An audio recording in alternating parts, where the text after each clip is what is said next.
Hello and welcome back to Sparkly Pink. My name's Michelle and today I'm going to be opening up and demoing the items that came in this month's IPSY Plus bag. It was this cute little draw bag. I don't know what I'm going to use it for, all these draw bags versus like little, glam bag, little zipper bags, which if you missed last month's video, that was my last time opening the glam bag, the little small zipper one for a little while. Taking a little bit of a break, but I am keeping my Plus subscription where I'll get 5 full-size products and I'll get to pick 3 of those. I just got an email today that IPSY is rolling out, I think it was called Glam Plus, where it's more of a seasonal box where you still get to pick 3 of your items, but you get like 7 or 8 full-size products. I don't know if I'm tempted by that at the moment, but I thought I'd throw that update out there if there's a different type of subscription that you're looking for. I personally like getting the 5 products every single month. I like that I customize more than half of what comes. So let's go ahead and jump into what I chose for this month's box. The first item I chose is the Wander Beauty Nude Illusion Liquid Foundation. I've received a deluxe sample size of this in the past and I really liked it. I didn't realize that this came with more of a doe fit applicator because obviously the deluxe sample size was more in like a little squeezy tube. The formula is very thin and liquidy, so it will drop out of the bottle if it like cap is off and you like turn it. It can come out, so be really careful with that. As for application, I'm just using a Moda foundation brush to glide it on and pat it on into certain areas of the skin. It goes on so smooth. It gives a very natural skin finish. It is a bit more of a matte and medium coverage. I still would need like a couple little spots of concealer here or there. But overall, I'm really impressed with this. I love how it wears throughout the day. I feel like I don't get too creasy or excessively oily. It's not creating any sort of reaction with my skin, which is amazing. And I love that on days where I just don't want to be fussing with too much concealer, I'm okay with having a little bit of something poking through. So I love how comfortable this is and I will probably repurchase this. I wonder if they have a shade lighter though, because I noticed that I was having a bit of a line of demarcation here on my neck, so it's ever so slightly too dark for me. And again, this is in the shade light. I know I'm a bit of a lighter skin tone, but I could typically get away with wearing light foundations, not so much fair. So I'm curious to see if they make a fair and if that would match me a little bit better. The next product we're going to be playing with is the Complex Culture eyeshadow palette. When I first opened it, I was like, wow, these shades are really pretty, but I bet they're going to be dry and they're not going to go on my eyes nicely, or they're gonna be a very like wash of color. I was so wrong. These have a gentle punch of color where it's not obnoxiously so, where it's difficult to blend it out.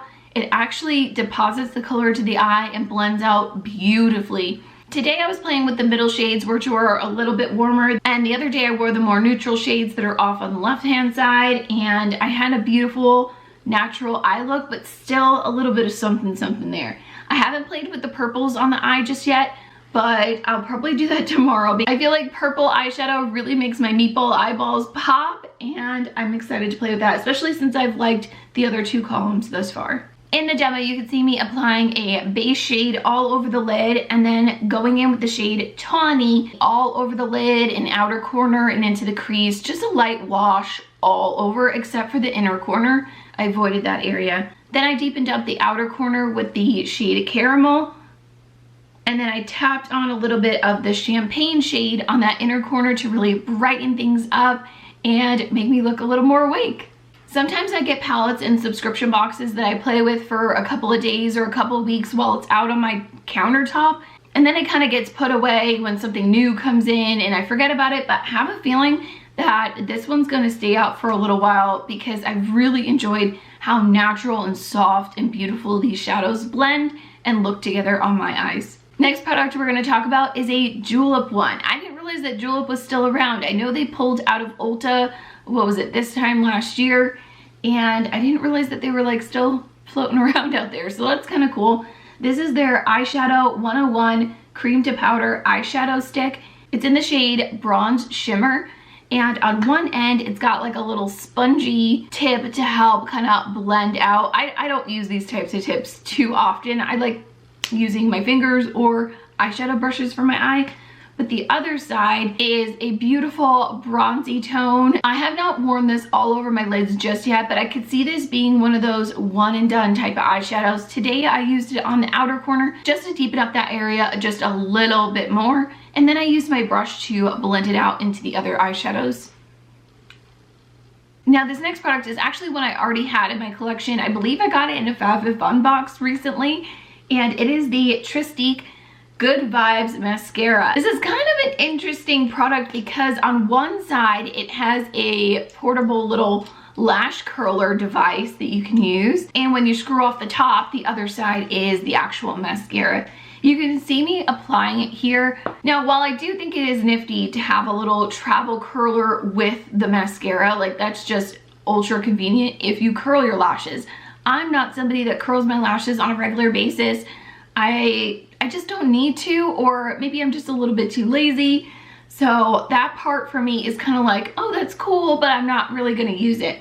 As for the formula itself, it is a little bit thicker and can tend to clump up on the lashes. So you have to be really careful and give it a good little wiggle in between each of the strokes to kind of make sure your lashes are staying separated. And it's by far not a bad mascara. It's just not my personal favorite, and I don't find myself pulling for this very often. So with that being said, I'm going to post my full-size unopened Tristique mascara on my Mercari account. So if you're looking to try this out and you didn't get the IPSY bag, you can pop on there and purchase it at a discounted price. So the last product in my plus bag this month is another Complex Culture product. It is their Deal Closer Tinted Lip Cream. It's a 6-in-1 lightweight nourishing lip wear. So it's supposed to be a buildable color while pampering your lips with creamy hydration and smoothing benefits. You're gonna see me applying it here. It is genuinely like a comfortable cream slash tint. I feel like it leaves a little bit of color behind once that initial like top layer sort of wears off throughout the day. And it is this beautiful mauve color. I do like to put a little bit of gloss on top just to add that little like comfort sheen. Not that this lip cream wasn't comfortable to wear. That's just my process of wearing lip products. I like to have that little bit of gloss at least in the center. So that is everything that came in my November IPSY Plus bag. Let me know what came in yours in the comments down below. I'm curious to hear if you chose other different customization options than the 3 that I chose. I hope you have a fantastic Thanksgiving no matter how you're celebrating it. If you're hanging out on the couch in your PJs just watching TV or cooking for your full family, whatever it is, I hope it's a nice, smooth, relaxing day for you, and I will see you in a video very soon. Bye.